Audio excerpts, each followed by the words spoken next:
자, 당신이 생각하는 영어의 완성이란 또는 영어 강사들이 말하는 영어의 완성이란 어떤 것일까요? 여러분들은 학원을 다니거나 개인적으로 공부할 때 인강을 통해서 여러분들은 이런 생각을 하게 될 거예요. 내가 이 선생님의 커리를 따라가면, 커리큘럼을 따라가면 완성이 되겠는가? 대부분의 커리큘럼은 거의 100% 바텀업 방식으로 돼 있죠. 먼저 기초로서 구문 독해를 하거나 문법이죠. 구문 독해, 곧 문법을 하고, 그리고 단어 암기하고, 붙여서 수거도 당연히, 그리고 나서 원서 같은 책을 보고 독해 연습이죠. 그러면 완성이 된다. 독해를 많이 하면 숙달이 되고 숙달을 통해서 완성이 된다. 이게 바텀업 방식이죠.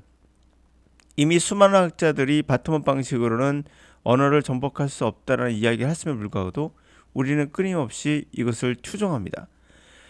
그래서 그럴듯하죠. 그래서 문법을 모두 다 숙지하고 단어 한 1억 개 정도 암기하시고 다이어 다 암기하시고 그리고 수거 한 수만 개 정도, 수십만 개 암기하시고 그러면 되겠죠.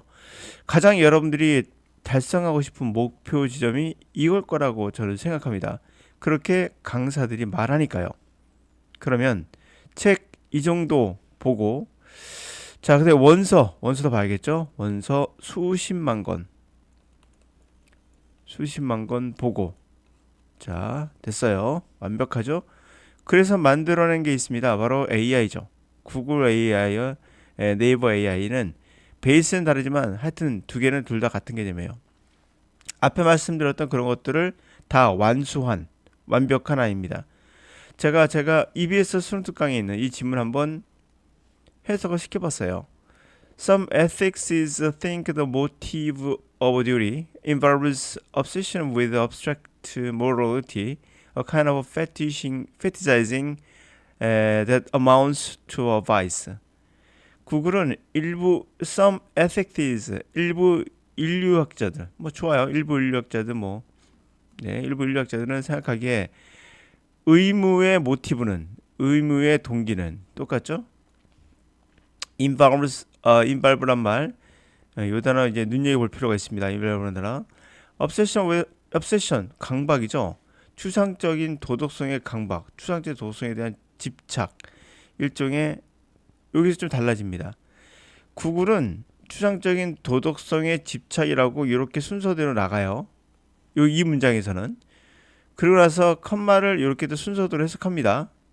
이렇게 웬만하면. 근데 네이버는 아예 처음부터 거꾸로 해석한다는 게 보이죠. 일종의 악도에 해당하는 집착, 이 부분이에요. 이 부분. 자, 이 부분을 먼저 해석을 합니다. 보이십니까? 그리고 나서 이 부분을 해석을 해요. 빨간색으로 해석해요. 그러니까 거꾸로 이렇게 해석한다고 할 수 있겠군요. 네이버는. 이분이 이렇게 해서 가고 그 다음에 이쪽으로 가는 거꾸로 해석한다고 할 수 있어요. 네이버는 아무래도 합습 자체가 뭐 정확한 건 모르겠으나 우리나라 사람들에게 맞춰져 있는 게 아닌가 싶기도 하고요. 반면에 구글은 그거보다는 이렇게 순서대로 가려고 하는 그런 의도가 보입니다. 뭐 이것만 그럴 수 있어요. 하여튼 의무가 추상적인 도덕성에 대한 집착, 즉 악덕에 해당하는 일종의 물신이라고 어쩌고 하는데, 자, 맞습니다. 이게 추상적인 도덕성의 집착을, 이 말은 involve란 단어 자체의 뜻이 여기서 관련돼 있다고 해석을 하고 여기서 포함하다 해석합니다. 근데 포함하다는 아니에요. 관련돼 있다는 그나마 한 반 정도 줄게요. 여기선 이것을 끌고 온다는 거예요. involve란 자체가 수반한단 말이 있죠. 끌고 온다는 얘기인데, 그게 그러니까 일부 인류학자들은 의무적으로 해야 되는 어떤 동기가 있죠. 의무적으로 해야 돼. 이거는 뭐 의무적인 동기가 결국 추상적인 도덕성의 강박증을 가져온다는 거예요. 오케이? 이해가시죠? 이런 것을 수반한다는 거예요. 이렇게 하다 보면 이런 것이 나오게 된다는 거예요. 됐습니까? 일종의 fetishizing, 이것은 물신화로 했고요. 여기서는 집착으로 했죠. 같은 걸로 봐도 좋아요. 물건에 대한 집착을 이제 물신화로 보시면 되니까 일종의 물신화, 뭐든 집착. 네? 그것은 바로 부도덕함과 거의 같은 종류의 그러한 집착으로 가게 된다는 겁니다. 그쪽으로. 그러니까 즉 악덕에 해당하는 일종의 물신화와 관련돼 있다 생각한다. 관련돼 있다라고 생각한다는 것도 조금 이상해요. 근데 포함한다는 것은 이것이 A라고 한다면 B가 되거든요. 이렇게 이런 개념이거든요. 이런 개념은 아니에요. 도덕성에 대한 집착을 포함하는 게 아니라 이것을 가져온다고요. 끌고 온다고요. 이렇게 해석해야 되거든요. 이렇게 했음에도 불구하고도 해석이 이상하다는 걸 수 있어요. 여러분이 만약에 이 지문을 안 보시고 이걸 보신다면 대본 학생은 무슨 말인지 모를 가능성이 높아요. 해석해 볼게요. 우리말로 없다고 생각하시고 제가 해석해 준 거. 일부 인류학자들은 의무의 동기가 일종의 악덕에 해당하는 집착인 도덕 추상적 도덕에 대한 집착을 포함한다 생각한다. 이게 무슨 말인지 아시겠습니까? 그래서 여러분들이 보고 있는 번역되어 있는 책들을 보면 여러분들이 무슨 말인지를 알 수가 없어요. 이 단어들과 문맥에서 나오는 미묘한 뉘앙스를 전부 잡아내지 못하고 있어요. 관련돼 있다가 분명 포함하고 있다가 사전에 나와요. 그러니까 이것을 얘는 모르니까 이게 무슨 말인지 하는지 모르니까 의식이 있는 애가 아니거든요. 의식이 없어요. 없으니까 있는 단어 가장 많이 쓰는 거 그냥 집어넣은 거예요. 집어넣다 보니까 이런 오류가 나오는 겁니다. 두 번째 볼게요. 두 번째 문장은 이 문장이었어요. 제가 이것도 EBS 그건데요. Such examples may suggest that motive of duty alienate us from the personal attachment that often provide us with moral obligations in the first place. 여기서 가장 중요한 단어는 요거예요. personal attachment라는 단어인데 요 단어가 어떤 의미인지를 정확히 알고 있어야 뒤에 in the first place나 moral obligation과 이 duty motive와의 차이를 알 수가 있어요. 자, 계속 볼게요. 구글은 뭘 해석하냐면 자, 먼저 이거 한번 읽어보실게요. 제가 그렇게 읽어보고 무슨 말인지 우리말입니다. 분명 우리말이죠. 우리말인데 이해가 되나 보세요. 그러한 예들은 의무의 동기가 애초에 우리에게 종종 도덕적 의무를 제공하는 개인적 애착으로부터 우리를 멀어지게 한다는 것이 암시할 수 있다. 무슨 말인지 아시겠습니까? 우리말이에요. 분명 번역한 겁니다. 웬만하면 여러분보다 더 잘해요. 그래도 무슨 말인지 모르시겠죠? 구글 한번 가볼게요. 그러한 예는 의무의 동기가 주로 우리에게 도덕적 의무를 제공하는 개인적 애착으로부터 우리를 멀어지게 한다는 것을 시사할 수 있습니다. 그 제가 그런 생각을 해봤어요. 얘가 이 문장 하나 딱 주니까 문맥이 없잖아요. 앞에 뭐가 있는데 그래서 제가 의도적으로 앞에다 이 앞에 있는 문장을 집어넣어줬어요. 그래서 장문의 번역 시켰더니 바뀝니다. 구글은 그러한 예는 여기가 똑같아요. 의무의 동기가 똑같아요. 애초에란 말을 처음에 뺐거든요. 근데 in the first place라는 애초의 말을 집어넣었어요. 이거는 긍정적이에요. 종종 우리에게 그러니까 여기서 처음에 왜 뺐을까? 이게 문맥에서 뭔 소리야 한 건지 모르겠어요. 그러나 뺐어요. 얘 또 넣습니다. 우리에게 도덕적 의무를 제공하는 그 나머지는 똑같아요. 똑같고 여기서는 네이버는 처음에 애초를 넣었거든요. 근데 여기서 애초를 빼요 또. 왜 그런지 모르겠어요. 그리고 이제 주로에서 종종으로 바뀌었는데 얘는 또 그냥 종종이 갑니다. 그냥 아주 이렇게 되죠. 그러니까 어플이라는 단어는 우리는 종종이라고 알고 있지만 맞는 말이죠. 우리말로 주로도 맞는 겁니다. 네. 의무를 제공하는 개인적 애착으로부터 우리 머리 나머지 다 똑같아요. 그러나 여러분들이 이거 읽었을 때 무슨 말인지를 알 수 있습니까? 모르시죠? 모를 겁니다 아마. 그래서 해석본을 본다는 것은 여러분들에게 도움을 주지만 때로는 결정적인 어떤 중요한 그 뉘앙스는 전달하지 못해요. 이 사람은 이런 말을 했을 때 우리말인데도 이해를 못하는데 그래서 여러분 이해 못하는 거예요. 이거 보실까요? 제가 해석해 드릴게요. 그럼 여러분들은 그 느낌을 이해하실 거예요. 그와 같은 예들 앞에 예들이 있었거든요. 뭐를 이렇게 서제스트 하냐면 서제스트라는 단어가 직접적으로 이제 말하는 게 아니라 간접적으로 말하는 거예요. 그래서 시사하다 암시하다 다 괜찮아요. 그래서 이런 것을 이제 시사할 수 있는데 모티브, 듀리, 의무라는 게 중요한 포인트예요. 의무적으로 하는 모티브는 의무적으로 해야 되는 거 모티브가 에일리어네이트는 분리시킨다는 거죠. 우리에게서 뭐로부터 개인적인 애착, personal attachment, 개인적인 애착이 뭘까요? 개인적 애착이 그것이 흔히 우리에게 뭘 말해줍니까? 우리에게 필요한 도덕적인 책무들을 의무들을 애초에 제공해 주는 놈인데 얘가 누가 주겠냐?